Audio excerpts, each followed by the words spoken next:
নারী জীবন তখনই সার্থক হবে যখন আপনি মা হবেন। মা হওয়া মুখের কথা না, মা হওয়ার পরে বুঝতে পেরেছি আসলে মা হতে গেলে কতটা কষ্ট করতে হয়। হ্যালো এভরিওয়ান, শুরু করছি একটা নতুন ভিডিও। আশা করি ভিডিওটি সবার অনেক বেশি ভালো লাগবে। যদি ভালো লাগে তাহলে অবশ্যই একটা লাইক, কমেন্ট, শেয়ার দিয়ে পাশে থাকবেন। সাথে আমার রাজা বাবুকে অনেক অনেক অনেক বেশি আপনারা আশীর্বাদ করবেন। আমার রাজা বাবুর জন্মদিন ছিল 28 তারিখ, আর আজকে ছিল 29 তারিখ। অর্থাৎ দিনের বেলা হচ্ছে আমি ভিডিওটা এডিট করি, আর 28 তারিখ রাতে হচ্ছে আমার সোনার জন্মদিনটা আমরা ঘরোয়াভাবে একটু পালন করি। আমার রাজা এখন বড় হয়েছে, বুঝতে শিখেছে তার জন্মদিন। জুলাই মাসটা আসলেই আমার রাজা কিন্তু দিন গুনতে শুরু করে, কবে হবে তার জন্মদিন। কত বায়না, কত প্রোগ্রাম। আমি কিন্তু এবারও বলেছিলাম যে এবার জন্মদিনে কিছুই করব না, কিন্তু তার বায়না আর তার মামনির জেদ দুইটা মিলে তার জন্মদিনটা আমরা ঘরোয়াভাবে পালন করেছি। বেশ ভালো লাগে এই বিষয়টা। আমার রাজা কিন্তু খুব বেশি আনন্দ পায়। বাইরে যে সে কেক কাটবে এটা সে পছন্দই করে না। সে চায় তার দাদু, দিদা, মামা, মামি, তারপরে হচ্ছে তার যে ভাইয়েরা সবাই তার সাথে বসে হচ্ছে কেক কাটুক। আর সন্তানের এই ভালো লাগা একটা মায়ের জন্য যে কতটা খুশির শুধুমাত্র সেই মাই জানতে পারে। মা হওয়ার পর শিখেছি মারা কিসে খুশি হয়। মা হওয়ার পর একজন মার একমাত্র কাম্য থাকে তার সন্তানের সুস্থতা এবং উজ্জ্বল একটা ভবিষ্যৎ। আর মা হওয়ার পর কিন্তু এটাও ভুলে যায় মানুষ যে মা হওয়ার আগে তার যে একটা কঠিন জার্নি থাকে ওইটা। মা হওয়ার জার্নিটা আমার জন্য কিন্তু খুবই কঠিন ছিল।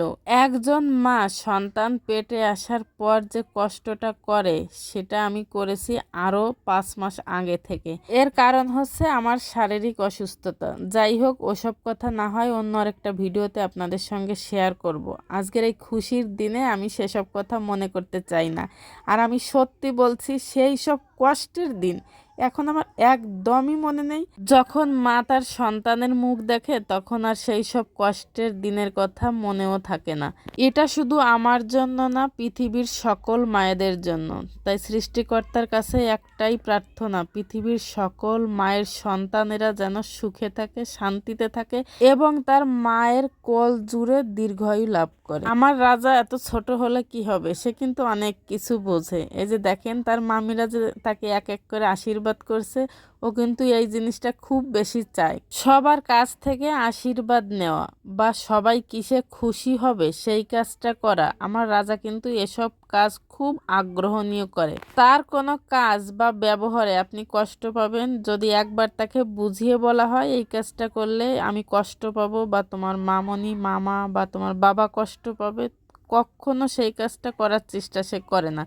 ভুলে যদি হয়েও যায়, আমি যদি আবারও মনে করিয়ে দিই তাহলে সে চেষ্টা করে সব সময়।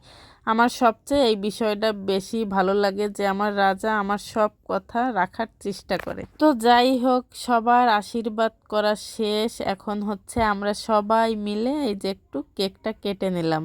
সবাই কিন্তু একদমই ভুল করবেন না, আমার রাজাকে সবাই অনেক বেশি আশীর্বাদ করবেন যেন আমার রাজা সুস্থভাবে দীর্ঘজীবী হয় এবং একজন মানুষের মতো মানুষ হতে পারে। তার মনের ভিতর যে অন্যকে খুশি করার একটা চেষ্টা, এটা সব সময় ধরে রাখতে পারে। ছোটবেলায় কত কষ্ট করেছি একটা কেক কাটার জন্য, 10 মিনিট বসিয়ে রাখার জন্য, আর এখন দেখেন ঘন্টার পর ঘন্টা বসে আছে। এছাড়া কিন্তু এর আগে তার সাথে তার মামনির কেক কাটা এবং ফটো সেশন সবই হয়েছে, সবাই ছিল, বাট আমার ছোট বোনটা আসতে পারেনি। অনেক মিস করেছি আমরা ছুটুকে। তো সবাইকে ধন্যবাদ, টাটা।